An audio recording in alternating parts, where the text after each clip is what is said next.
বাংলাদেশের বাইরে পৃথিবীর বিভিন্ন প্রান্তে যেখান থেকে চ্যানেলে দেখছেন আপনাদের সকলকে সাদর আমন্ত্রণ তৃতীয় মাত্রা দেখবার জন্য। প্রিয় দর্শক, সাম্প্রতিক নানা বিষয় নিয়ে আলোচনার জন্য আমার সঙ্গে স্টুডিওতে রয়েছেন, আমার বায়ে বসা আছেন বাংলাদেশ জাতীয়তাবাদী দল বিএনপির যুগ্ম মহাসচিব ইমরান সালেহ প্রিন্স, এবং আমার ডানে রয়েছেন ঢাকা বিশ্ববিদ্যালয়ের শিক্ষক উন্নয়ন বিশেষজ্ঞ ডক্টর আব্দুল্লাহ আল মামুন। স্বাগত আপনাদের দুজনকে তৃতীয় মাত্রায়।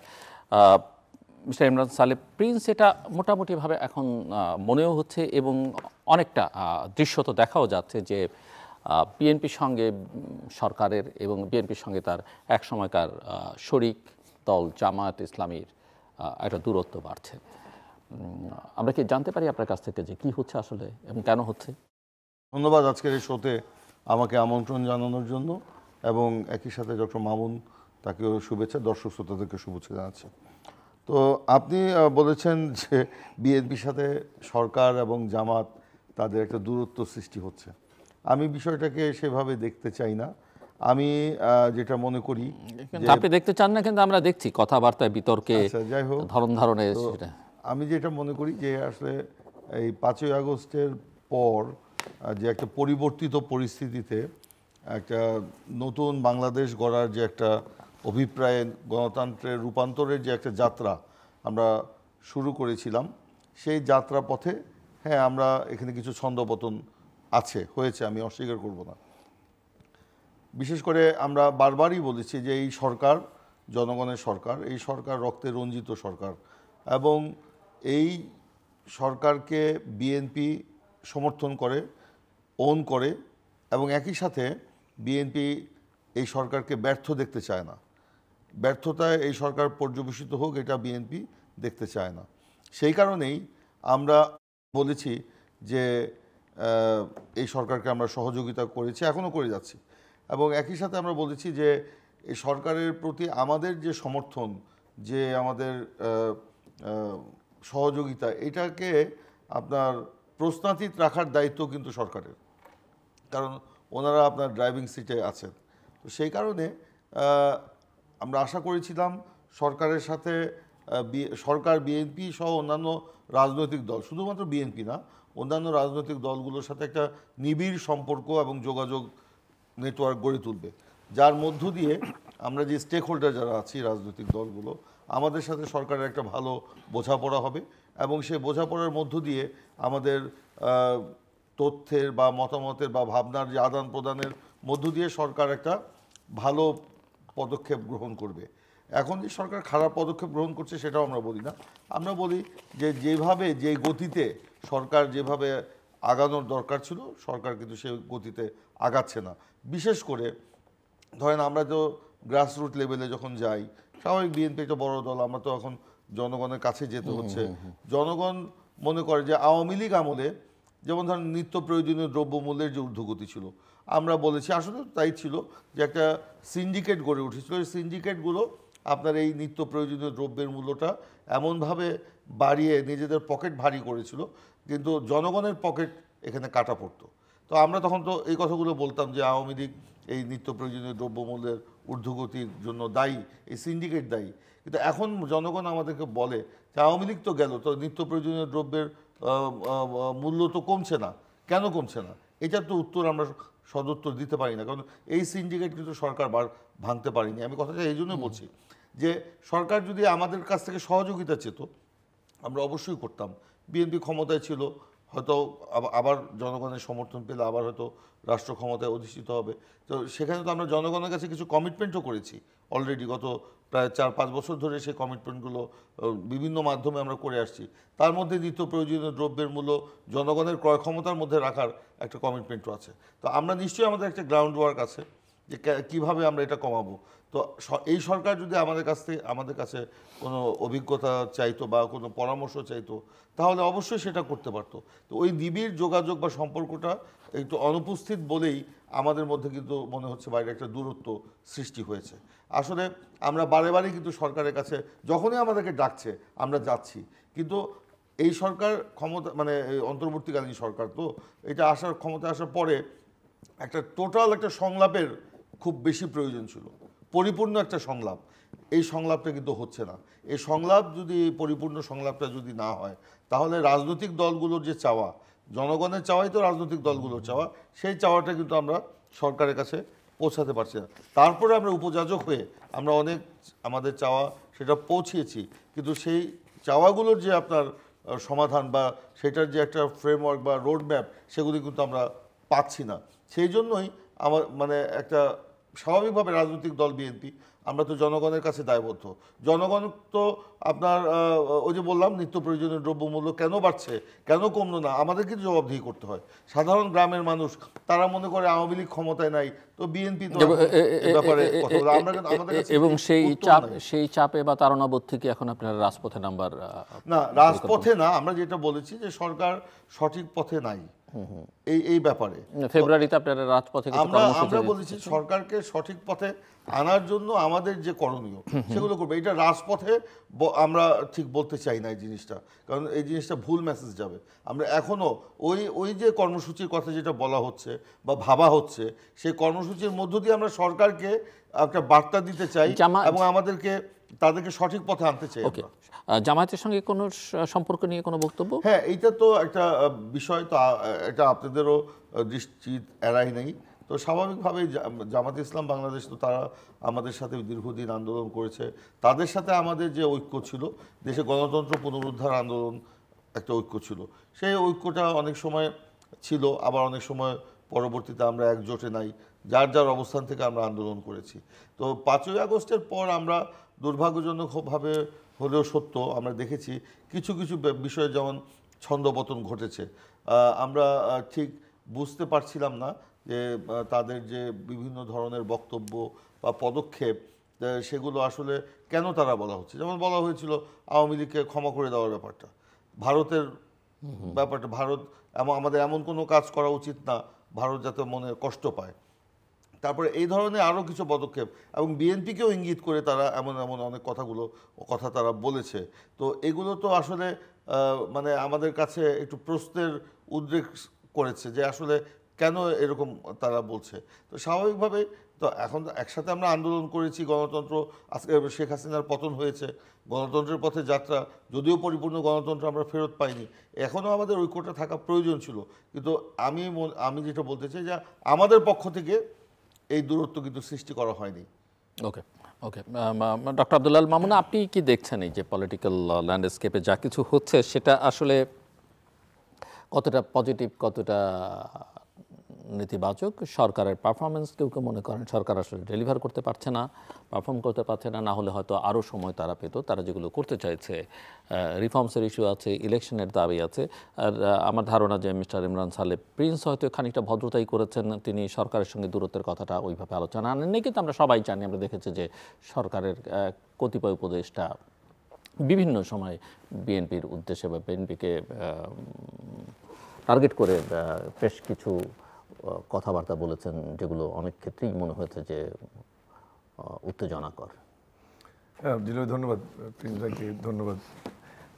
আমার মনে হয় যে গত 5 মাসের যে আমাদের যাত্রা এই সরকারের, আমাদের অভ্যুত্থান পরবর্তী 6 মাস, 5.5 মাস 13 দিন, নর্মালি যে পলিটিক্যাল হিস্ট্রি যেগুলো ভাই আমরা দেখি, যে কোনো আরব বিপ্লবের কথা ধরি, চীনের বিপ্লবের কথা, বা আমরা পূর্ব ইউরোপে যে বিপ্লবগুলো হয়েছে, আর অতি সাম্প্রতিক যদি আরব বিপ্লবের কথা ধরি আমরা, সেখানে এসে আবার এই পলিটিক্যাল হিস্ট্রির যে 4টা এরিয়াতে বলা হয় যে ধরনের অভ্যুত্থানের পরে 4টা এরিয়াতে এক ধরনের টার্ময়েল বা অস্থিরতা তৈরি হয়। একটা রাজনৈতিক, অর্থনৈতিক, সামাজিক এবং বহির্বিশ্বের সাথে সম্পর্ক নির্মাণ, এই 4টা এরিয়াতেই মোটামুটি এই ধরনের বড় অভ্যুত্থানের পরে বা বিপ্লবের পরে একটা রিডিফাইন করার প্রয়োজন পড়ে। আমার মনে হয় যে ওটার থেকে বাংলাদেশে যে এর যদি আমরা সিচুয়েশনটা দেখি, যদি প্রিন্স ভাইয়ের বক্তব্যটাকে আমি একটু অ্যানালাইজ করি, উনি অর্থনীতির কথা বলেছেন, আপনি রাজনীতির কথা বলেছেন, আমি সমাজবিজ্ঞানের ছাত্র, আমি সামাজিক ইস্যুটা আনবো যে সামাজিক অস্থিরতা মানে দ্রব্যমূল্য, আইন শৃঙ্খলা পরিস্থিতি যে যুক্ত করি, এবং পরে যদি প্রিন্স ভাই লাস্ট যে পার্টটা, যে অন্য দেশের সাথে সম্পর্ক পুনর্নির্মাণ এবং বিন্যাস, আসলে এই 4টার বাইরে আসলে থিওরিটিক্যালি আমরা যাইনি, এর মধ্যেই ঘুরপাক খাচ্ছি। আসার জায়গাটা হচ্ছে যে আরব বসন্তের উদাহরণ দিয়ে আমি শুরু করলাম 2010 থেকে 12-র মধ্যে। এই সময়টাতে আপনি মিশর এবং তিউনিসিয়াকে যদি দেখেন, তারা এই 4টা ইন্ডিকেটর বা এই 4টা সেক্টরকে হ্যান্ডেল করতে পেরেছে, এবং যারা বিপ্লবে ছিল অবশ্যই তারা সবাই তো বিভিন্ন মত এবং পথে থাকেন, তারা বিভিন্ন দিকে যাবেন, কিন্তু মোটামুটি একটা স্ট্যাবিলিটি আনতে পেরেছে। আনতে পারেনি লিবিয়া এবং সিরিয়া, এবং তার পরিণামটা কি সেটা কিন্তু আমরা দেখছি। এখনও বাংলাদেশ ওই পর্যায়ে যাওয়ার কোনো কারণ নেই। আমি যেটা বলতে চাই যে সিমটমগুলো দেখছি, আমাদের রাজনীতিবিদ, সরকার এবং যারা নতুন রাজনৈতিক ভাবনা এবং দলের কথা বলছে তাদের উপরে নির্ভর করবে যে আমাদের ডাইরেকশনটা, ফিউচারটা কী হবে। এটা একটা থিওরিটিক্যাল প্যারাডাইম। সেকেন্ড হচ্ছে যে আমি মনে করি সমস্যা শুরু হচ্ছে দুটো জায়গা থেকে। একটা হচ্ছে যে দল গঠনের যে শিক্ষার্থীদের ঘোষণা, যেটাকে আমি ব্যক্তিগতভাবে স্বাগত জানাই এবং মনে করি তাদের ম্যান্ডেট, তাদের কর্মসূচি, তাদের আইডিওলজিক্যাল পজিশনিং দিয়ে একটা ভ্যাকুয়াম কিন্তু এক্সিস্ট করে আমাদের যে রাজনৈতিক সংস্কৃতি আমরা গত 30 বছর বা স্বাধীনতার পরও দেখেছি। সেটা যদি হয় সেটাকে আমি অবশ্যই ওয়েলকাম করি। আরেকটা জায়গায় আরেকটা ইন্ডিকেটর যেটা যে আলোচনাটা হচ্ছে এখন গত কিছুক্ষণ থেকে যে আলোচনাটা হচ্ছে সেটি হচ্ছে যে আমি আশা করেছিলাম যে আমাদের শিক্ষার্থীরা প্রথম দিকে 6, 7, 8, 9, 10 তারিখে অগস্টের তারা নতুন রাজনৈতিক বন্দোবস্তের কথা বলেছিল, কিন্তু মাস যত পেরিয়েছে মনে হচ্ছে তারা বিএনপিকে আক্রমণ করে কথা বলছে। এটি আসলে ব্যক্তিগতভাবে কাম্য নয়। আমি চাই যে শিক্ষার্থীরা নতুন রাজনৈতিক দল করবে, তাদের আদর্শ, তাদের কর্মসূচি নিয়ে কথা বলবে, কিন্তু রাজনৈতিক বন্দোবস্তের বিপক্ষে কথা বলবে। বাট আপনার কাছে আমার প্রশ্ন যে এই যে আপনারা বলছেন বা অনেকেই প্রায় সবাই বলছে যে শিক্ষার্থীরা রাজনৈতিক দল করবে, ছাত্ররা রাজনৈতিক দল করবে। বাংলাদেশের লক্ষ কোটি ছাত্র আছে যাদের নিয়ে আলোচনা হচ্ছে বা তারা যেটা করবে, তারা কি সবার প্রতিনিধিত্ব করে বা করবে? না, ওটা তো এমনিতেই তো আমরা জানি ছাত্রদের অসংখ্য ছাত্র সংগঠন আছে, বিএনপির ছাত্র সংগঠন আছে, জামাতের ছাত্র সংগঠন আছে, আওয়ামী লীগের ছাত্র সংগঠন আছে, গণসংহতির আছে, গণ অধিকার পরিষদের আছে, সবারই ছাত্র সংগঠন আছে। পপুলার অর্থে গত কয়েক মাসে যে শিক্ষার্থীদের দল বলতে আমরা বৈষম্য বিরোধী ছাত্র আন্দোলনের দলকে তারা বলছি। কি সবাই একসঙ্গে আছে? সেই 158 জন কি একসঙ্গে আছে? ওইটা যদি আমি আসতাম একটা জায়গায় এবং carry on. আমার ধরেন আপনাদের আলোচনাগুলোকে সামারাইজ করা যাবে তখন যে অবশ্যই এই ছাত্রদের দলটা আসলে তো ছাত্রদের দল থাকবে না। তারা ইতিমধ্যে বলেছে যে 300 আসনে তারা নিজেরও ছাত্র থাকবে কিনা, থাকবে কারণ আর 1-1.5 বছর 2 বছর পরে তো সেটার জন্য এই ন্যারেটিভটা চেঞ্জ হয়েছে। কিন্তু যে জায়গাটাতে আমি ছিলাম যে একমুখী আক্রমণ বা যে সংস্কৃতি আমরা রাজনীতি দেখেছি সেটা দেখতে চাই না। আমি শিক্ষার্থীদের কাছে নতুন ধারণা, নতুন আইডিয়া, নতুন কর্মসূচি যেটা মানুষকে টানবে এ ধরনের বক্তব্য শুনতে চাই। কিন্তু এই পরস্পর অবশ্যই ডিবেট হবে এবং আমরা আগের মতো পেশি শক্তির রাজনীতিতে ফিরতে চাই না, সেটাও দেখতে চাই। কিন্তু শালীনতার মাত্রাটা যেন মানুষ বুঝে যে একটা শালীন বিপ্লব পরবর্তী বা অভ্যুত্থান পরবর্তী একটা শালীন রাজনৈতিক ডিবেট হচ্ছে, সেটি যেন মাত্রা ছাড়িয়ে না যায়। ওই আশঙ্কাটার কথাই বোধহয় আপনি বলার চেষ্টা করছেন। আসি ছাত্রদের দল গঠনের প্রসঙ্গে, যেটা আপনি বলেন, অবশ্যই এটা একটা তো সব মত পথের মানুষ একসাথে হয়ে এই আন্দোলন নিয়ে যুক্ত হয়েছিল। এখন তো যার যার আইডিওলজি, স্টেক, ইস্যুস, ইন্টারেস্ট নিয়ে আলাদা হবে, এটা খুব স্বাভাবিক। নতুন দল গঠনের ক্ষেত্রে যেটা বিপ্লব পরবর্তী সময় হয়েছে, খুব নিকট অতীতে যদি আমরা দেখি যে ইস্টার্ন ইউরোপে পার্টিকুলারলি দুটো দেশে, আপনার পোল্যান্ডে এবং চেকোস্লোভাকিয়াতে, পোল্যান্ডে এটা সফল হয়েছে যে নতুন একটা পার্টি, স্টুডেন্ট প্লাস যারা বিপ্লবে ছিল, সলিডারিটি পার্টি যেটাকে বলা হচ্ছে, তারা কিন্তু অনেক দূর গেছে এবং তারা এখন এক্সিস্ট করছে। আবার যদি চেকোস্লোভাকিয়ার উদাহরণ দিই, তৎকালীন সিভিক পার্টি যেটা হয়েছিল সেটা কিন্তু বিলীন হয়ে গেছে। কিন্তু যে সময়ের কথা বলছেন আপনি, আমি এটা আসছি যে তিনটি কারণে এটা বিশ্ব বাস্তবতা আর আজকের বিশ্ব বাস্তবতা, সেটা হয় যেটা আপনি বলছেন যে ছাত্রদের মধ্যে কি ঐক্য থাকবে কিনা, এই প্ল্যাটফর্মগুলো বিভিন্ন মত পথে নাই, সেখানে তিনটা জিনিস ঘটে। একটা হচ্ছে যে আপনি নিজেদের মধ্যে এক ধরনের বিচ্ছেদ, বিভেদ তৈরি হয়, কারণ এই ছাত্রদের কেউ সভাপতি, সেক্রেটারি হলে দলের মধ্যে কিভাবে যাবে, কে কোন পজিশনে থাকবে, সেটা কিছু কিছু জিনিস আমরা দেখতেও পাচ্ছি। সেকেন্ডলি যেটা হয় যে external threat, which is BNP, Jamaat and others, যাদের সঙ্গে অন্য দেশের ক্ষেত্রেও এমনভাবে একটা পরিবেশ তৈরি করতে হয়, যারা বিপ্লবী থাকে তারা যেন কোএক্সিস্টেন্সটা নিশ্চিত করতে হয়। এই জায়গাটাও কিন্তু একটা কনসার্ন তৈরি হচ্ছে যে যারা বিপ্লবের সহযোগী, যারা প্রিন্স ভাই একটু আপনার উত্তরটা সরাসরি একটু সফটলি বললেন যে গভর্নমেন্টের বিপক্ষে আমরা না, কিন্তু পজিশনিংটা এমন হতে হয় যে যারা কোএক্সিস্ট করেছে বিপ্লবের সময় বা সাথে একসঙ্গে যুদ্ধ করেছে বা গণ অভ্যুত্থানে অংশগ্রহণ করেছে, তাদেরকে স্পেস দিতে হয়। তাহলে হয় কি, তখন ওই স্পেসটা দিলে একটা সমজাতীয় যে ভাবটা সেটা থাকে এবং কনফ্লিক্টটা তখন। থার্ড আর একটা যেটা জিনিস হয় জিলু ভাই এইসব ক্ষেত্রে, এই ধরনের দলের ক্ষেত্রে, যে public opinion and public perception দ্রুত ফল করে। সেটাই বোধহয় আপনি একটু ইন্ডিকেট করলেন যে public perception and opinion both, পারসেপশনটা ডিপেন্ড করে দ্রব্যমূল্য, আইন শৃঙ্খলা পরিস্থিতি, রাষ্ট্রের স্বাভাবিক যখন তিনজন চলে গেছে সরকারের মধ্যে, তখন কিন্তু আরো বেশি ইনফ্লুয়েন্স হচ্ছে। আর সেকেন্ডলি হচ্ছে যে নর্মালি পপুলারিটি ডিপেন্ড করে এইসব, যখন চেঞ্জের মাধ্যমে কোনো রাজনৈতিক দল আসে তারা কি কর্মসূচি দিচ্ছে। আনফর্চুনেট যে জায়গাটা, এই আমাদের শিক্ষার্থীরা, তারা আমারই ছাত্র, ওরা চেষ্টা করছে, কিন্তু যত দ্রুত হবে একটা ম্যান্ডেট বা কর্মসূচি সামনে আসবে, এই যে জনমতটা ধরে রাখা তত কিন্তু সুবিধা হবে। অন্য দলকে শুধু আক্রমণ করে বা অন্য দলের কর্মসূচি আক্রমণ করে ডক্টর মামুন, আপনার কি মনে হয় যে বিএনপি, যেটা আপনি মিস্টার প্রিন্সকে উদ্দেশ্য করে বললেন যে উনি একটু সফট কথাবার্তা, মানে বিএনপির এই সফট অ্যাপ্রোচই আসলে তাদেরকে অনেক বেশি অ্যাগ্রেসিভ এবং অনেক বেশি আশাবাদী করে তুলেছে?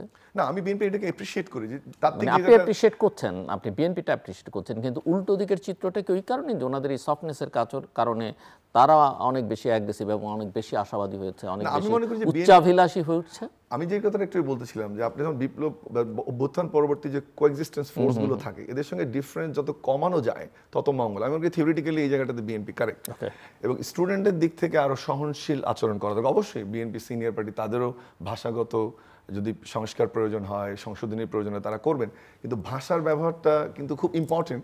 যখন, কারণ আপনার তো একসাথে ছিল, আপনি বিপ্লবে একসাথে ছিলেন, অভ্যুত্থানে একসাথে ছিলেন, ওই স্পেসটা একে অপরকে দিতে হবে।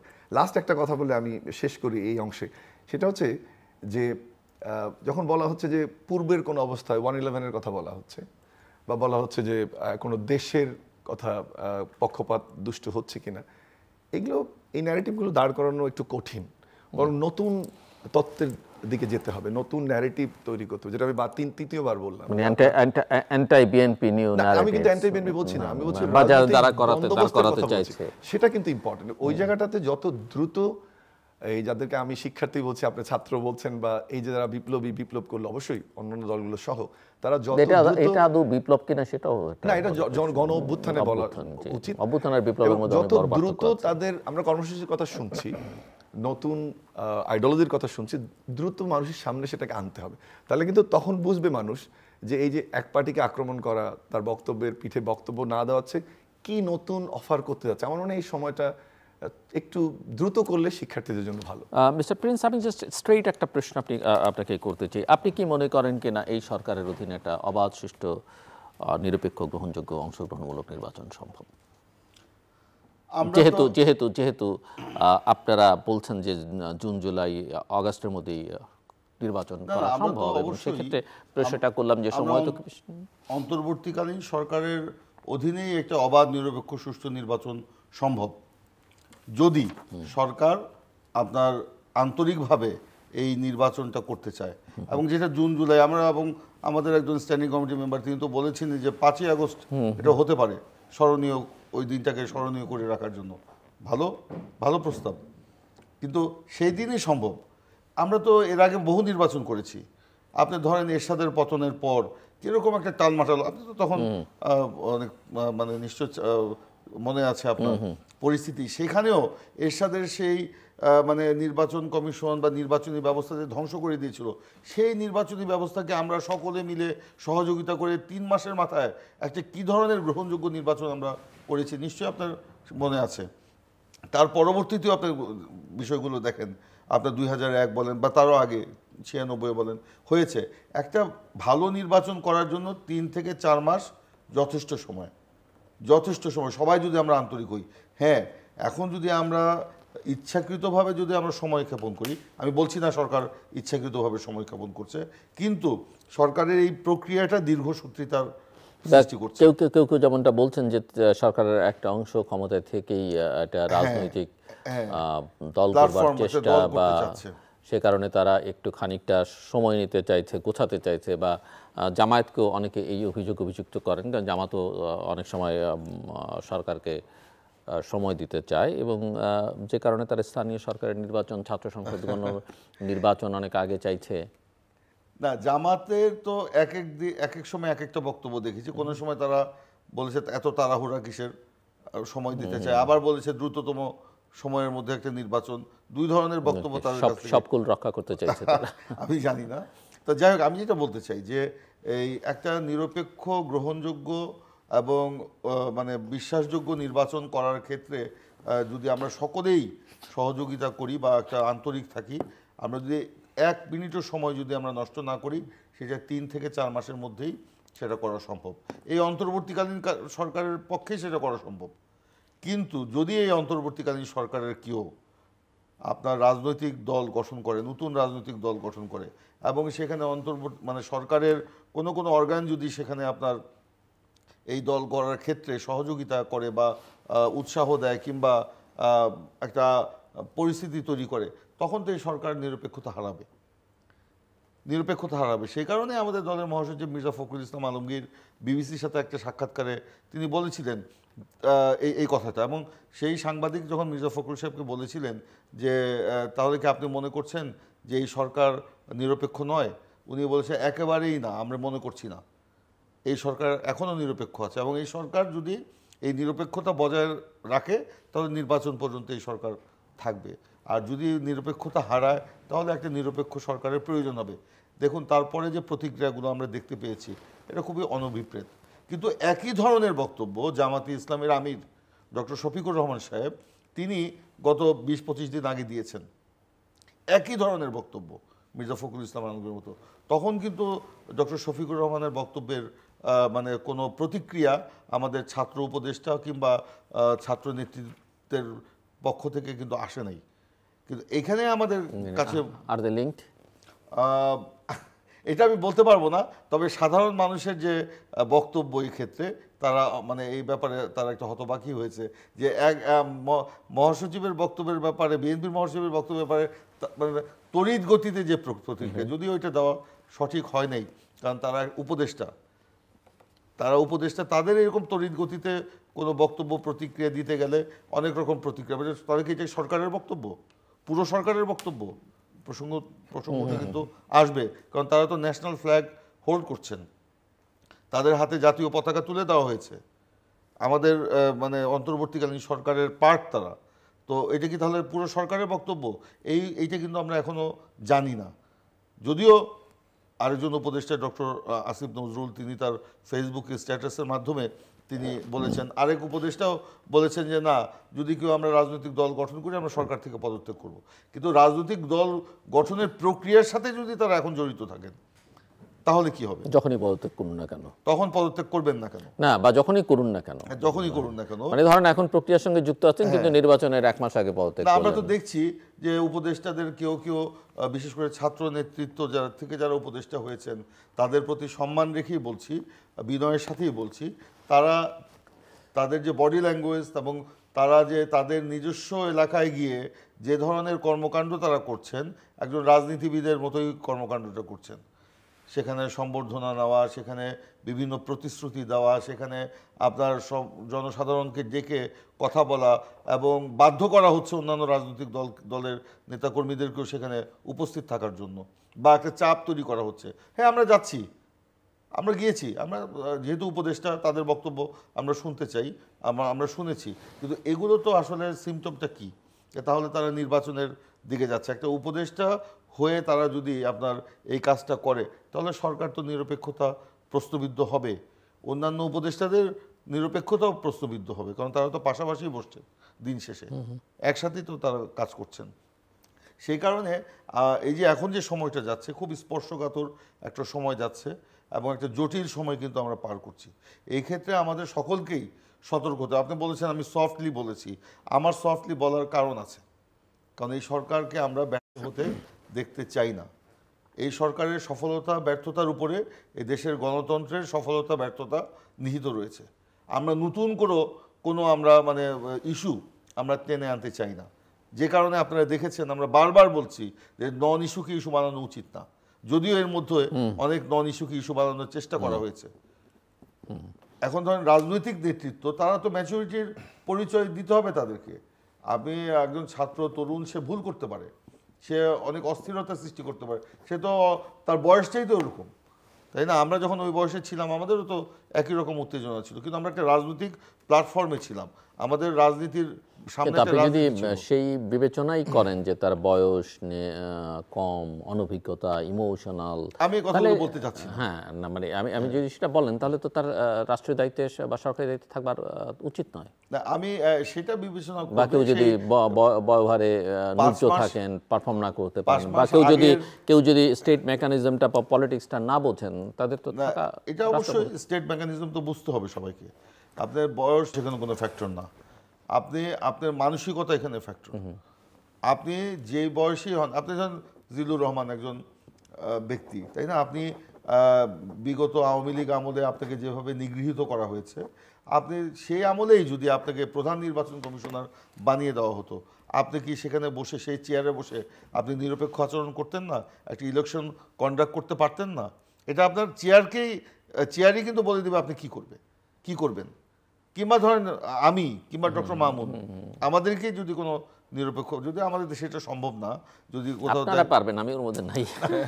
না আমি যে মানে কথার প্রেক্ষিতে কথাটা বলছি, তো এটা সম্ভব। সেই জন্য চেয়ারটাই কিন্তু বড় জিনিস, যেই বয়সই হোক।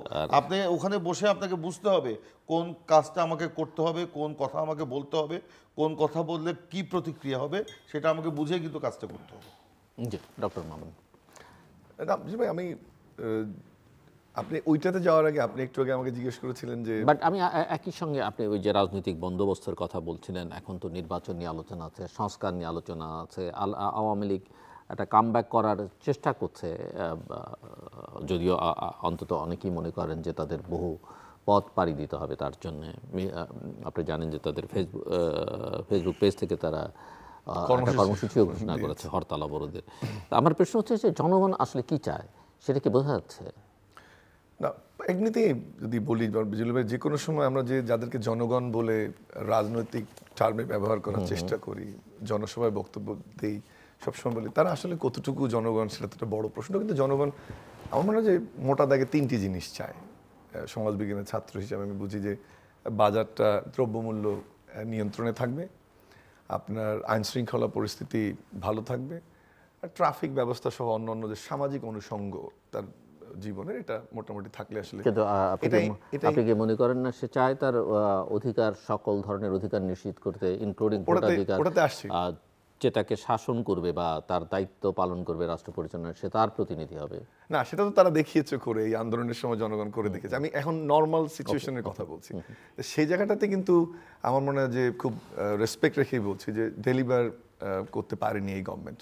হয়তোবা তারা তো প্রত্যেকের জায়গায় অনেক সফল, কিন্তু রাষ্ট্র পরিচালনার যে রাজনৈতিক প্রোগ্রাম প্রয়োজন, সেটি বোধহয় একটু পরিস্ফুটিত আমাদের এই সরকারের কার্যক্রমে। সেই জায়গাটায় একটা প্রশ্ন থেকে যায়। আমি বয়স বা তাদের স্টুডেন্টশিপ নিয়ে প্রশ্ন তুলতে চাই না, কিন্তু রাজনৈতিক প্রোগ্রাম প্রয়োজন হয় রাষ্ট্র পরিচালনার জন্য।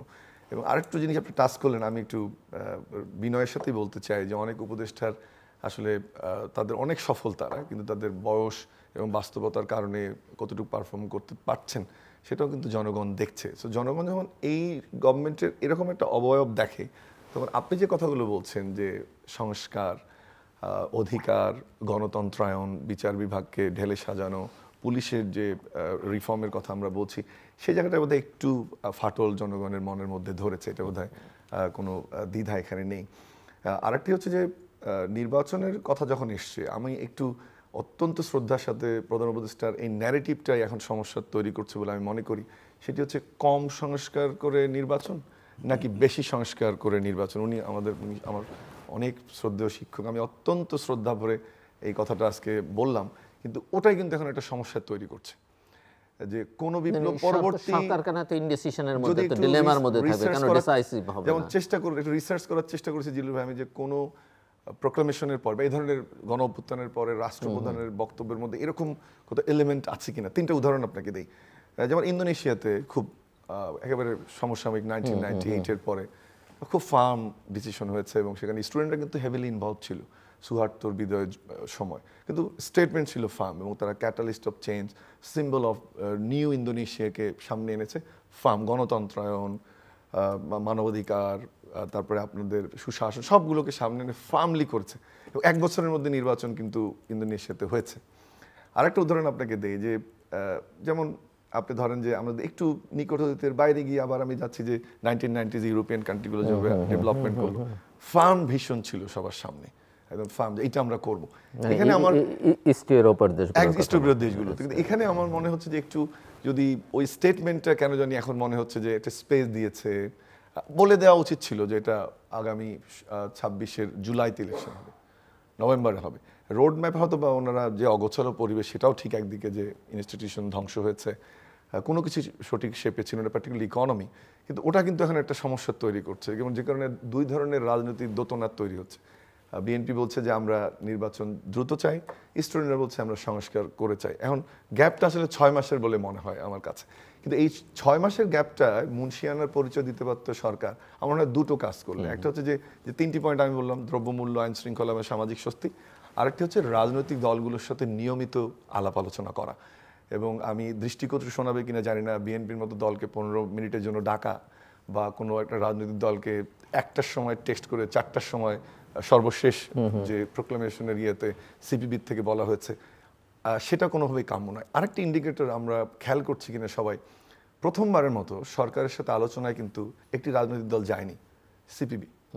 এখন পরবর্তীতে, এবং তারা প্রশ্ন তুলেছে যেভাবে দাওয়াত দেওয়া হয়েছে SMS করে এবং স্বল্প সময়, তারা প্রস্তুতির কারণে যেতে পারেনি। আশঙ্কার জায়গাটা হচ্ছে, যেটা একটু আগে বিএনপির কথা আপনি বলেছেন, সফট অ্যাপ্রোচ, কোনো কারণে যদি পরবর্তী কোনো আমন্ত্রণে একই প্রক্রিয়া হয় এবং কোনো একটি বৃহৎ দল যদি আমন্ত্রণে না যায়, মানে এখানে জাস্ট তাহলে কিন্তু সমস্যা। আপনারও স্মরণ থাকবার কথা যে এই আমন্ত্রণ বা যেদিন মিটিংটা হওয়ার কথা, বিএনপির একজন নেতা কিন্তু একটু না যাওয়ার কথা বলেছিলেন এবং ঘন্টা দুয়েকের জন্য সারা দেশে যে সেন্সেশনটা তৈরি হয়েছে ওই না যাওয়ার সিদ্ধান্তে, যে কি হতে যাচ্ছে, কি হবে, সব কি এলোমেলো হয়ে যাচ্ছে নাকি। ওই জন্য আমি, যদিও বিএনপি গিয়ে যথেষ্ট ম্যাচুরিটির পরিচয় দিয়েছে, বাট বোঝা গেছে যে না গেলে কি হতো, যেই আশঙ্কাটা আপনি করছেন। এবং এটা কিন্তু সিপিবির জনসংখ্যার দিকে কতটুকু দল, কত বড় দল, তাদের ইতিহাস, ওই ডিবেটে আমি যাচ্ছি না, বাট একটি রাজনৈতিক দল কিন্তু বলেছে যে আমরা এখানে গেলাম, তারা যায়নি।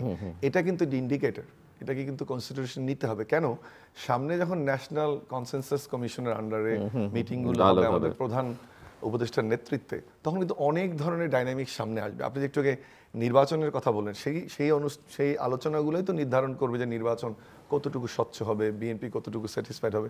একটা ভাগ্য ভালো যে জিনিসটা আমি মনে করি, সেটি হচ্ছে যে বিএনপির 31 দফার সাথে সংবিধান সংস্কার কমিটির 8 থেকে 9টি মোটা দাগে জিনিস মিলে গেছে, এটা একটা জায়গা। কিন্তু ধরেন ছোট ছোট বিষয়গুলো তো আসবে, যেমন 21 বছরে পার্লামেন্ট মেম্বারশিপ, অথবা 17 বছরে ভোট, বা 70 অনুচ্ছেদে যেভাবে ডিফাইন করা হয়েছে, প্রিয়াম্বলে যেভাবে চেঞ্জ করার কথা হচ্ছে। কেন এটা বলছি জিলু ভাই, এখন যদি ওই আলোচনাগুলো ইন্টেন্সিভ ডিসকাশনে যাবো আমরা, তাতে যাওয়ার আগে যদি এরকম একটা টার্ময়েলের মধ্য দিয়ে যায়, এবং ওই জন্যই বারবার বলছি যে আমি খুবই খুশি হব যে সরকার কনসেনসাস ঐক্যমত্য কমিশনের আলোচনা শুরু করার আগেই শিক্ষার্থীরা দল করার আগে যা বলে দিক, তাহলে যেটা হবে যে তারা একটা পার্টি হিসেবে তখন ওই আলোচনা অনুষ্ঠানে যাবে, তখন আর এই সরকারে আছে কিনা, থাকছে কিনা 6 মাস আলোচনা যাবে না। এই জন্য আমি খুব মন থেকে চাই যে শিক্ষার্থীরা জাতীয় ঐক্যমত্য কমিশনের সামনে যখন যে আলোচনাটা শুরু হবে, তারা একটা পলিটিক্যাল পার্টি হিসেবে সেখানে যাক। যদি তা না যায় এবং আরও একটু সময় ক্ষেপণ হয়, তাহলে দেখেন সমস্যাটা কোথায়। একদিকে রিফর্মের আলোচনাগুলো সরকার শেষের দিকে নিয়ে যাওয়ার চেষ্টা করবে, অবশ্যই আমি বিশ্বাস করি সরকার দ্রুত নির্বাচন চায় এবং সেটা বোধহয় বাস্তবতা, অবশ্যই সংস্কার করে। কিন্তু সেটা না হয়ে এই পলিটিক্যাল পার্টিটা একটু পরে ডিক্লেয়ার হয়ে তাদের সাথে আবার আলোচনাটা পরে যায়, তাহলে কিন্তু একটা মহা সমস্যা জাতির জন্য অপেক্ষা করছে বলে আমি মনে করি। এই জন্য জাতীয় যে কনসেনসাস কমিশনের যে ডিসকাশন, তাদের আমি মনে করি যে বৈষম্যবিরোধী ছাত্র আন্দোলন যেহেতু ঘোষণা দিয়েছে তারা রাজনৈতিক দল করবে, তাদেরকে নিয়ে একটা পলিটিক্যাল পার্টি এবং এন্টিটি হিসেবে তারা যখন এই আলোচনায় যাবে, জিলবে একটা সুবিধা হবে কি, তখন অন্যান্য দলগুলো, ধরেন আরেকটা প্রশ্ন, তারা দল করবে কি করবে না, কি হবে ভবিষ্যতে, রাজনৈতিক দলগুলোকে যখন আমন্ত্রণ জানানো হচ্ছে বা রাজনৈতিক দলগুলোর সঙ্গে সরকার যখন বৈঠক হচ্ছে, কিন্তু জাতীয় নাগরিক কমিটিকে ডাকা হচ্ছে, এখন আমার আপনার কাছে প্রশ্ন, যে অ্যাজ অ্যান একাডেমিশিয়ান আপনি কি মনে করেন এটা কি রাজনৈতিক দল নাকি অন্য কিছু? না, সেটা নিয়ে তো প্রশ্ন বারবার হচ্ছে। আরও একটা প্রশ্ন আছে যে সরকার যতবার এই শিক্ষার্থীদের সাথে বৈষম্যবিরোধী ছাত্র আন্দোলন অথবা নাগরিক কমিটির ফর্মালি ইনফর্মালি যেভাবে ইন্টারাকশন হচ্ছে, সেই জায়গাটা একভাবে বলতে পারে যে হয়তোবা বিএনপি সহ রাজনৈতিক দলগুলো এই মুহূর্তে ক্ষমাসুন্দর দৃষ্টিতেই দেখছে, কারণ অনেক ফ্রিকোয়েন্ট মিটিং হচ্ছে এবং সেখানে একটু বোধহয় আমি বেনিফিট অফ ডাউটটা আমার, যেহেতু তারা আমারও শিক্ষার্থী, আমি ওখানে দিতে চাই। কিন্তু প্রবলেমটা যেটা তৈরি হবে, যেটা কথা আপনি বললেন যে এটা এই প্রশ্নটা তো আপনি আপনার ছাত্র হিসেবে তাদেরকে বেনিফিট আমি যাচ্ছি বা তাদের ভালোবাসা দেখেন, ভালোবাসা তো গোটা জাতি তাদেরকে না, এটা যদি প্রবলেম মাথায় তুলে রাখতে চায়, কিন্তু এখন তারা মাথার উপরে থাকতে চায় না, তারা মাথায় উঠে নাচতে চায়, সেটা একটা বড় প্রশ্ন। ওই পর্যায়ে আলোচনা করছিলাম যে এখন না হয় তারা আলোচনা গেল, কিন্তু যখন আপনি জাতীয় ঐক্যমত্য কমিশনের আলোচনায় যাবেন, তখন তো প্রত্যেকটা দল সেকেন্ড গিয়ারে পা দেবে, কারণ একটা এক্সপেকটেশন তৈরি হবে আমি বার্গেনিংয়ে যাচ্ছি। তখন কিন্তু সফট কলটা not only be embarrassed for the government as well as for the other political party, কিন্তু স্পেস তৈরি করে দেবে গভর্নমেন্টকে চেপে ধরার জন্য। ওই জন্য আমি বলছি যে শিক্ষার্থীদের দল যত দ্রুত আসে সেটা সরকারের জন্য মঙ্গলজনক, যারা রাজনৈতিক দল এক্সিস্ট করছে তাদের জন্য মঙ্গলজনক, এবং যারা শিক্ষার্থীরা, যেটা একটু আগে বললাম যে কোনো অভ্যুত্থান পরবর্তী পপুলারিটি দ্রুত ফল করে, যদি আপনি নতুন কোনো চিন্তা বা ধারণা বিপ্লব পরবর্তী জনগণকে আপনি না দিতে পারেন, সেই জায়গাটার থেকে আমার যেটা চাওয়া থাকবে যে খুব দ্রুত এই প্রক্রিয়াটা শেষ হোক এবং নির্বাচন সরকার একটু ডিলে করতে পারতো, কিন্তু বাস্তবতা বলছে যে নির্বাচন ডিলে করার মতো অবস্থায় সরকারের স্বাস্থ্য নেই। যত দ্রুত অবশ্যই সংস্কারগুলো করে যত দ্রুত নির্বাচন দেওয়া যায় আমার মনে হয় ততই কি কি সংস্কার করতে হবে আমি শুনতে আসছি আপনার কাছে। তার আগে মিস্টার ইমরান হাসান প্লিজ। জি, শুনছিলেন আপনি, এবং আমি আপনার কাছ থেকে বুঝতে চাই যে ওই যে সংস্কারের প্রশ্ন, কতটা সংস্কার, কি সংস্কার, দেখুন কোন প্রক্রিয়ায় সংস্কার? না দেখুন, আমরা কিন্তু সংস্কারের কথা নতুন বলছি না, এটা 2016 সাল থেকেই আমাদের বলা শুরু হয়েছে।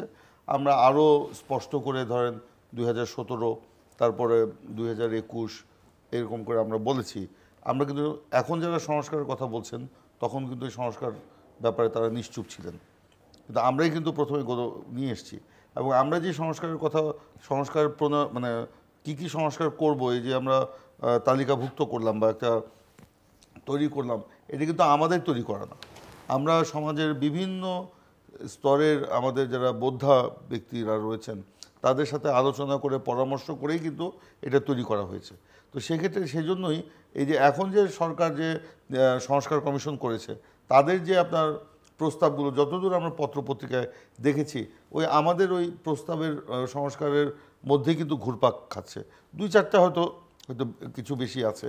তো সেটা আলোচনায় বসলে আমি মনে করি না যেটা খুব একটা সমস্যা হবে। আমরা হয়তো সরকারকে বোঝাতে সক্ষম হব বা সরকারও আমাদের হয়তো বোঝাতে সক্ষম হবে, হয়তো সেখানে একটা ঐকমত্য হবে। এখন আপনি যে প্রশ্নটা করলেন যে আমরা কতটুকু সংস্কার করব, এখন সব সংস্কার, হ্যাঁ, কতটা মানে নির্বাচনের আগে কি পরে কি, সব সংস্কার এই অন্তর্বর্তীকালীন সরকার করতে পারবে না। আর সংস্কার একটা চলমান প্রক্রিয়া, এখানে ফুল স্টপ দেওয়ার কোনো সুযোগ নেই। আজকে আমি যে সংস্কারের কথা বলছি এটাই আবার 2 বছর পরে এই সংস্কারের আবার সংস্কার প্রয়োজন হতে পারে। তো সেই চলমান প্রক্রিয়ার মধ্যে দিয়ে আমি যদি বলি যে হ্যাঁ নির্বাচনের আগে আমি সব সংস্কার করে ফেলবো, তাহলে তো 3-4-5 বছর লেগে যাবে, এটা সম্ভব নয়। তো সেই কারণে একটা মানে অবাধ, নিরপেক্ষ, সুষ্ঠু, আপনার গ্রহণযোগ্য, অংশগ্রহণমূলক, বিশ্বাসযোগ্য এবং উৎসবমুখর নির্বাচন করতে যেই সংস্কারগুলো করা প্রয়োজন সেই সংস্কারগুলো আমরা করতে পারি। বাকিগুলো আমরা হ্যাঁ একটা ঐক্যমত্যের ভিত্তিতে আমাদের সেটা একটা কি বলা যায়, এটাকে একটা চার্টার তৈরি করা যেতে পারে। যেই সরকার নির্বাচিত হয়ে আসবে তারা সংসদে সেগুলি অনুমোদন করবে। কারণ সংবিধান সংশোধন তো আপনি এই মানে অন্তর্বর্তীকালীন সরকার এই রাজনৈতিক দলগুলোর সাথে কথা বলে করতে পারবে না। এটা করতে হলে আপনাকে নির্বাচিত সংসদ লাগবে। তো সেই কারণেই যে এই ওই সংস্কারগুলো সেখানেই করতে হবে। সেজন্য তো আমরা বলেছি বিএনপির পক্ষ থেকে যে আমরা এই গুরু দায়িত্বটা আমরা এককভাবে পালন করতে পারি না, চাই না। যদি ধরেন আগামী নির্বাচনে জনগণের সমর্থন নিয়ে বিএনপি 200 আসনও পেল, আমরা এককভাবে সরকার গঠন করতে যাচ্ছি না।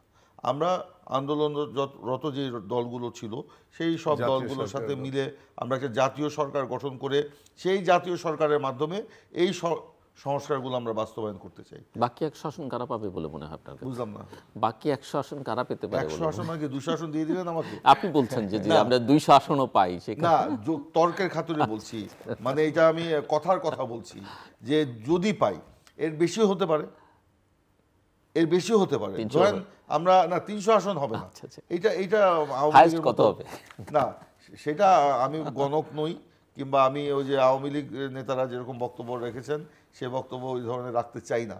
জনগণ আমাদের যে কয়টা আসন দিবে আমরা সেটা যাব। কথার কথা যে আমরা যদি মানে 160টাও আসন পাই কিংবা 200 পাই বা আরও বেশি পাই, আমরা এককভাবে সরকার গঠন করব না। আমরা একটা সকলে মিলে জাতীয় সরকার গঠন করে সেই সরকারের মাধ্যমে আমরা এগুলো করব।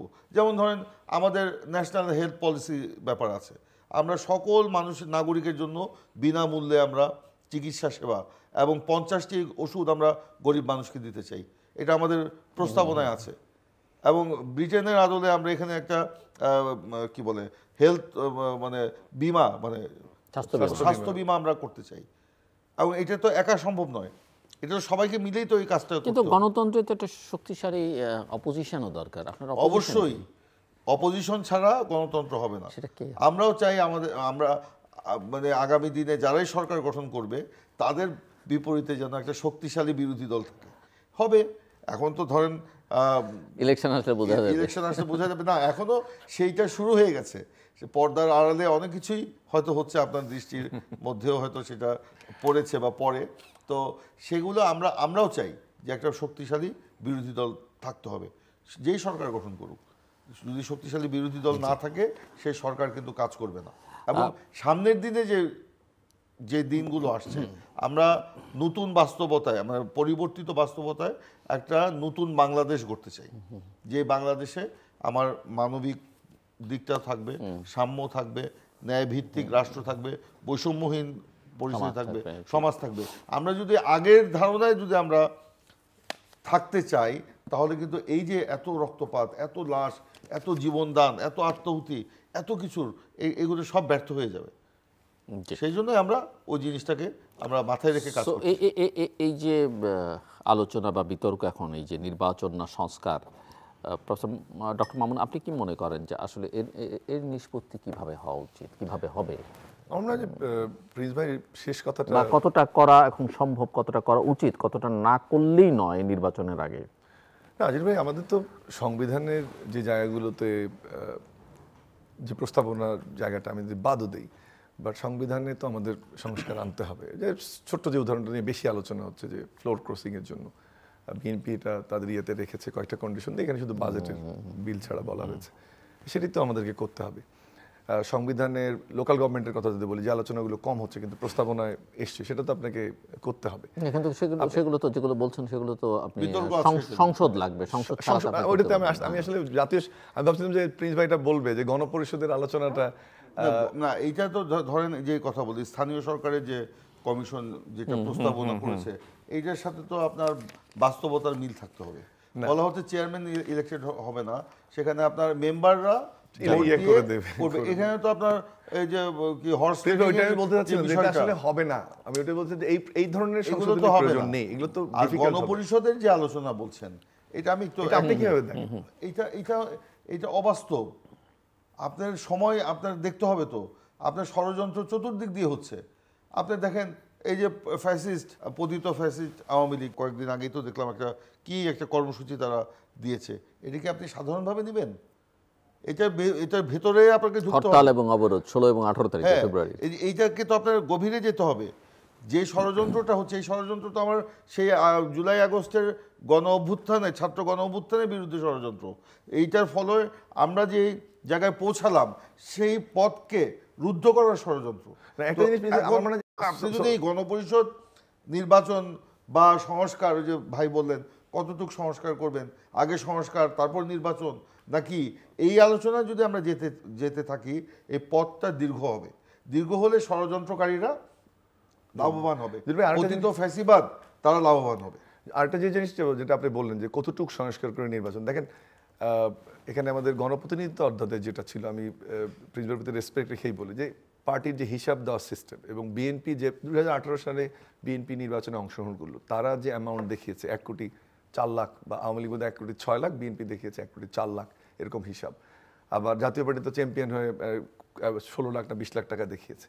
আবার আপনি দেখেন দীর্ঘদিনের যে আলোচনা, যে রিটার্নিং অফিসার কি হবে, খুব আপনার স্পেসিফিক আলোচনা যাওয়ার দরকার নাই, সেটা যদি নিশ্চিত আপনি না করতে পারেন, আপনি যদি পুলিশ বিভাগকে পুরোপুরি ন্যস্ত করতে না পারেন, প্রশাসনকে যদি আপনি এই সরকারের অধীনে না আনতে পারেন, তাহলে কিন্তু অসম্ভব আপনার ভালো নির্বাচন। শুরুতে 6 মাসে কোথায় সেই না, তো আমরা তো বলছি যে প্রস্তাবনাগুলো এসছে, কিছু কিছু জায়গায় আমরা মিলও দেখতে পাচ্ছি, সেটা সম্ভব, কিন্তু লিমিটটা করা ইম্পর্টেন্ট। যে আমার পুলিশের যে রিফর্মগুলো দরকার, মানবিক পুলিশ তৈরি করা একটা প্রক্রিয়া, এটা আসলে এটা লিপ সার্ভিস হয়ে যাবে যে আমরা মানবিক পুলিশ তৈরি, ওটা লম্বা প্রক্রিয়া। পুলিশ নির্বাচন কীভাবে ভালোভাবে করবে, নিরপেক্ষভাবে কীভাবে তদন্ত করবে, রাজনৈতিক প্রভাবমুক্ত থেকে কীভাবে তাদের সুযোগ সুবিধাগুলো কিন্তু দেখতে হবে, যে 18 ঘন্টা 22 ঘন্টা ডিউটি যেন না থাকে।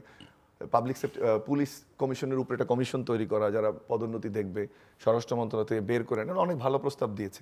সেখান থেকে আমার মনে হয় 7-8টা নিলেই পুলিশের একটা মেজর সংশোধনী সম্ভব, এবং ওখানে অবশ্যই পুলিশকে মানবিক হওয়ার আগে পুলিশের ফ্যাসিলিটিগুলো দেখতে হবে। দ্বিতীয় আসেন যে আপনি নির্বাচন কমিশনের যে সংস্কারগুলোর কথা আমরা বলছি, এক্সিস্টিং যদি আপনি গণপ্রতিনিধিত্ব অধ্যাদেশ দেখেন, খুব মোটা দায় কিন্তু খারাপ না, কিন্তু প্রয়োগটা হয়নি। তো আপনি সংস্কার যতই আনেন তো প্রয়োগ যদি না করেন আবার তো একই জিনিস হবে। এই জন্য খুব মেজর ডিটারমিনেন্টসগুলো তৈরি করে সেটা করা দরকার। প্রশাসনের কথা যদি আমরা আসি, যে প্রশাসন কিভাবে ব্যবহৃত হয়েছে আমরা জানি, কিন্তু প্রশাসনকে তো অবশ্যই আপনাকে নিরপেক্ষ রাখতে হবে এবং ওই সময়টি অ্যাবসলিউটলি এই সরকার থাকলেও প্রশাসনকে নির্বাচন কমিশনের অধীনে দিতে হবে। সেগুলো করতে কিন্তু খুব বড় ধরনের সংস্কার প্রক্রিয়া আপনার যাওয়ার দরকার নেই। সংক্ষেপে বলি, সংবিধান মোটামুটি, পুলিশ, আপনার বিচার বিভাগ এবং আপনার এই নির্বাচন কমিশনের সাথে দুর্নীতি দমন কমিশনটা একটু লাগবে। এর মেজর সংস্কারগুলো করে আমি 3 মাসে নির্বাচনে একটু বিনীত হবে দ্বিমত পোষণ করছি না, সাপ্লিমেন্ট করছি, 6 মাসে কিন্তু ভালোভাবে সম্ভব। কিছু কিছু ইন্ডিকেটর তৈরি হলেও ঢেকে যাচ্ছে, যেমন ভোটার তালিকা হালনাগাদের কাজটা কিন্তু শুরু হয়েছে। আর নির্বাচন কমিশন বলেছে যে আমরা যে কোনো সময় নির্বাচনের জন্য প্রস্তুত, এবং বেশি দিন লাগার কথাও না এখন ভোটার তালিকাতে। তো সেটা করে আমার মনে হয় 6 মাস মধ্যে আলোচনা শেষ করে একটা ভালো নির্বাচনের দিকে যাওয়া সম্ভব। এবং সেক্ষেত্রে আমি প্রথম অপশনটা আসলে বেছে নেব যে নির্বাচন 1 বছর অর্থাৎ ডিসেম্বরের মধ্যে নির্বাচন মধ্যে জাতির জন্য মঙ্গলজনক। So closing remarks mister Imran Salem Prince. না, মামুন ভাইয়ের বক্তব্য শুনলাম যে ঠিকই উনি খুব বাস্তব নির্ভর কথাগুলো বলেছেন এখানে, যে একটা নির্বাচন করতে কত সময় লাগবে। তো আমরা তো ওই কথাই বলেছি, জুলাই আগস্ট এখন থেকে 7 মাসের মধ্যে এটা ভালো একটা নির্বাচন হতে পারে যদি আমরা মিন করি, আমরা নির্বাচনটা ভালোভাবে করব। এখন এই আলোচনা করতে করতে আমরা 6টা মাস পেরিয়ে আসলাম, পার করে দিয়ে আসলাম 6টা মাস, কিন্তু 6 মাসে কিন্তু কাজের কাজ কিছু হয়নি। প্রশাসন কি আমরা রিফর্ম করতে পেরেছি? আপনার পুলিশকে কি রিফর্ম করতে পেরেছি? আমরা কি নির্বাচন কমিশনকে আমরা একটা নির্বাচন কমিশন হয়েছে, তারা কিছু কাজ শুরু করেছে, কিন্তু পুলিশ প্রশাসন তো সে আগের তিমিরই রয়ে গেছে। তো সেগুলো আমাকে দেখতে হবে না। এগুলো করতে গেলে করতে করতে আমরা মানুষের কথা কিন্তু ভুলে যাচ্ছি। শুধু কি নির্বাচন নিয়ে মানুষ ব্যস্ত? তার তো সংসার চলতে হবে, তার পেট চলতে হবে। নিত্য প্রয়োজনীয় দ্রব্যমূল্যের যে ঊর্ধ্বগতি, গ্রামে গেলে সেটার হাহাকার কিন্তু বোঝা যায়। কাজ নেই, আপনার কর্মসংস্থান নেই, নতুন বিনিয়োগ নেই, দাবি দাওয়া আন্দোলন চতুর্দিক থেকে আসছে, সেগুলো তো সরকারকে বাস্তবায়ন করতে হবে। এটা একমাত্র একটা নির্বাচিত রাজনৈতিক সরকারের পক্ষেই এই স্থিতিশীলতা আনা সম্ভব। সেই জন্য যত দ্রুত সম্ভব ওটা করতে হবে। তাহলে আমরা যদি এটাকে অ্যাডহক ভিত্তিতে যদি আমরা নেই যে আচ্ছা এইটুকু করলাম দেখি কি হয়, এটা না, এটা টোটাল একটা সংলাপ করে আমাকে সেই দিকে যেতে হবে। এই 6টা মাস আমি বলবো, ব্যক্তিগত আমার দলের বক্তব্য কিনা জানি না, আমি আমার সাথে দল একমত নাও হতে পারে, আমি বলবো 6টা মাস একেবারেই আমরা মানে বিফলে গেছে আমাদের। সরি টু সে যে আমরা কিন্তু কাজের কাজ কিন্তু হয়েছে, কমিশন হয়েছে, কিছু হয়েছে, আমরা কিন্তু অস্বীকার করব না, কিছু কাজ যে হয় নাই তা না, কিন্তু যেই গতিতে আপনার আগানো দরকার ছিল সেই গতিতে আগায়নি, যে কারণে মানুষের মনের মধ্যে কিন্তু প্রশ্ন উঠছে, অস্থিরতা বাড়ছে, গ্রামের বা সাধারণ আইনশৃঙ্খলার অবনতি ঘটেছে, আমরা কিন্তু সেটাকে নিয়ন্ত্রণ করতে পারছি না। নিত্য প্রয়োজনীয় দ্রব্যমূল্য আমরা নিয়ন্ত্রণ করতে পারছি না, ব্যবসা বাণিজ্যের স্থবিরতা নেমে আসছে, আমরা এটাকে সচল করতে পারছি না। এই দায়িত্ব অবশ্যই আমাদের সবাইকে নিতে হবে। তো এত বড় একটা গণ অভ্যুত্থান, ছাত্র গণ অভ্যুত্থান, এত সম্ভাবনা, এরপরে এটা নিশ্চয়ই আমাদের কারোরই প্রত্যাশা ছিল না। সেই কারণে যেটুকু সংস্কার করা প্রয়োজন সেগুলো করে আমরা একটা গ্রহণযোগ্য নির্বাচন করে নির্বাচিত সংসদের হাতে, নির্বাচিত সরকারের হাতে আমরা জিনিসটা ছেড়ে দিই, তারা করবে। এখন বলা হয় কি যে না, অতীতের আমাদের অভিজ্ঞতা আছে, তখন তো অনেক কমিটমেন্ট হয়েছে, অনেক কমিটমেন্ট করা হয়েছে, সেগুলো বাস্তবায়ন করা হয়নি। কোন কমিটমেন্ট বাস্তবায়ন করা হয়নি? 3 জোটের রূপরেখায় কি সংসদীয় পদ্ধতির সরকার ছিল না? আমরা তো একটা ধাপ এগিয়েছি, পুরোটা পূরণ হয়নি, অনেক কিছু হয়নি, আবার অনেক কিছু হয়েছে, অনেক কিছু হয়েছে। যেমন ধরেন তখন যে আপনার সংসদীয় পদ্ধতিতে আমরা গেলাম, তখন সেখানে কিছু কিছু মেজর ভুল তো আমাদের হয়েছে, যে কারণে প্রধানমন্ত্রীর ক্ষমতা অনেক বেশি। তো সেগুলোকে আমরা কিভাবে কমাবো, সেগুলোকে আস্তে আস্তে তো আমাদের আলোচনায় নিয়ে আসতে হবে। কিন্তু এই যে আলোচনাটা যে ওনারা তো আগে করেনি, এখন করবে, ভবিষ্যতে করবে না, আমরা এখন কমিটমেন্ট দিয়েছি জনগণের কাছে, আর সেই 90 আর 2025 এক না, এটাও বুঝতে হবে। আমাদেরও ভুল ছিল, রাজনীতিবিদদের, আমাদের উপলব্ধি কি আসে নাই? এসছে বলেই তো আমরা সংস্কারের কথা বলছি, তখন তো আমরা বলি নাই, এখন বলছি। আমরা ধরেন কথার কথা যে নির্বাচন যদি হয়, তারেক রহমান আসবেন, ধরেই নিলাম তারেক রহমান আগামী দিনের প্রধানমন্ত্রী, তো উনি তো ওনার 2টা টার্মের পর ফুল স্টপ দিয়ে দিচ্ছেন যে 2টা টার্মের পরে উনি আর প্রধানমন্ত্রী থাকতে পারবেন না। তো এই এত বড় মানে আমি তো বলবো এটা ওনার সাহস না, আমাদের আছে, রাজনৈতিক সংস্কৃতিতে এটা নাই। তো ওইটা যখন উনি করতে পারছেন বা আমি করতে পারছি, তখন আমি কি কমিটমেন্টের আমি বজায় রাখবো না? এমনকি এখন এমনও কথা হচ্ছে আমাদের দলের মধ্যে, একজন এমপি কয়বার এমপিগিরি করবেন, কয়বার এমপি তাকে মনোনয়ন দেওয়া হবে, কয়বার এমপি হবে। হ্যাঁ, তার জনপ্রিয়তা থাকতে পারে, কিন্তু একটা জায়গায় তাকে ফুল স্টপ দিতে হবে। 2 বার প্রধানমন্ত্রী বেশি থাকতে পারবেন না, তো 2 বা 3 বারের বেশি এক্সপেরিয়েন্সেরও দরকার আছে। বেশি সময় সব পৃথিবী জুড়ে, আমেরিকাতে ইভেন সিনেটের কংগ্রেসম্যান তো বহু বছর, কয়েক বছর ওখানে যাই হোক না, আমাদের দেশে আমাদের দলের মধ্যে কিন্তু বিষয়টা এখন আলোচনা আসছে, এবং আমাদের নেতা তারা মানে আবার বেশি কিছু করতে গিয়ে শেষ পর্যন্ত আমছালা সব জোগাড় না করলে আস্তে আস্তে এইগুলোকে আগাতে হবে, তাই না? আমি যেটা বলতে চাচ্ছি যে সংস্কারটা চলমান প্রক্রিয়া, এখানে এখনই ফুল স্টপ দেওয়ার কিছু নেই, এটা আস্তে আস্তে আস্তে আস্তে এগোতে হবে। আর আরেকটা অনুরোধ থাকবে, এই কথায় কথায় অস্থিরতা সৃষ্টি না করা, বিশৃঙ্খলা সৃষ্টি না করা, মাথা ঠান্ডা করে আমাকে ইস্যুর মধ্যে থাকতে হবে। আমরা যদি টেনে একটা ইস্যুর সামনে নিয়ে আসি আর একটা অস্থিরতা তৈরি হয়, এইটা নিয়েই তো আমরা ব্যস্ত থাকবো। তখন আমি কখন সংস্কার করব, কখন আমি নির্বাচন করব।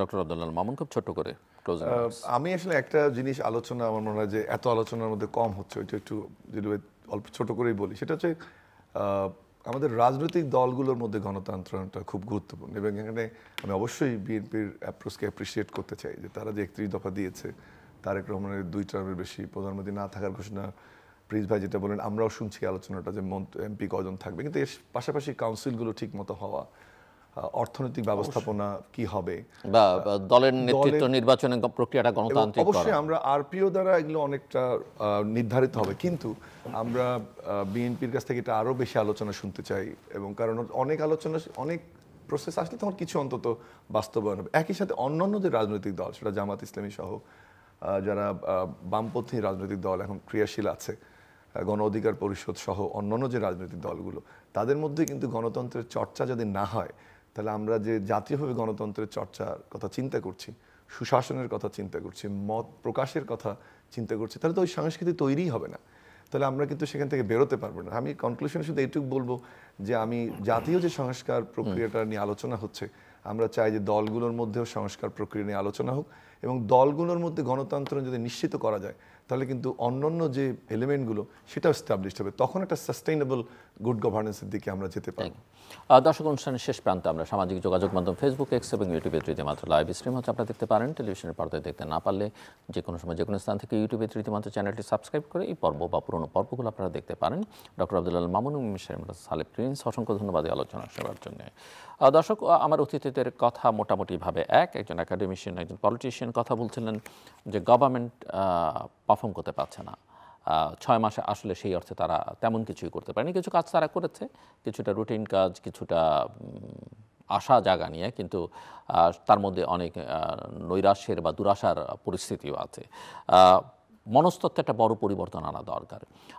এই সরকারের সঙ্গে সংশ্লিষ্টরা যেভাবে রাজনৈতিক কথাবার্তা বলছেন বা দল গঠন করবার কথা বলছেন, সেটা এই সরকারের নিরপেক্ষতাকে প্রশ্নবিদ্ধ করছে, এবং তাদের পক্ষে শেষ পর্যন্ত এই ধারা অব্যাহত থাকলে তারা শেষ পর্যন্ত ভালো নির্বাচন করতে পারবেন কিনা, বা সেই নির্বাচনে সবাইকে অনবোর্ড করতে পারবেন কিনা, সেটাও একটা বড় প্রশ্ন। কাজেই এখন থেকে যা গেছে তাদের শুধরাবার সময় হয়েছে। তাদের মূল লক্ষ্যটা চিহ্নিত করুন, রাজনৈতিক দলগুলোর সঙ্গে সম্পর্কটাকে আরও নিবিড় করবার চেষ্টা করুন, তাদের সঙ্গে যে দূরত্বটা তৈরি হয়েছে সেটা কমাবার চেষ্টা করুক, এবং একটা সুনির্দিষ্ট পরিকল্পনা ঘোষণা করে যত দ্রুত সম্ভব অবাধ, সুষ্ঠু, গ্রহণযোগ্য নির্বাচনের ব্যবস্থা করা। তাদের কর্তব্য রাজনৈতিক দলগুলোর যে অঙ্গীকার বা ইতিমধ্যে সংস্কার কমিশনগুলো জনগণের মতামত নিয়ে যে সুপারিশগুলো করেছে, সব সুপারিশ সব রাজনৈতিক দলের কাছে গ্রহণযোগ্য হবে না।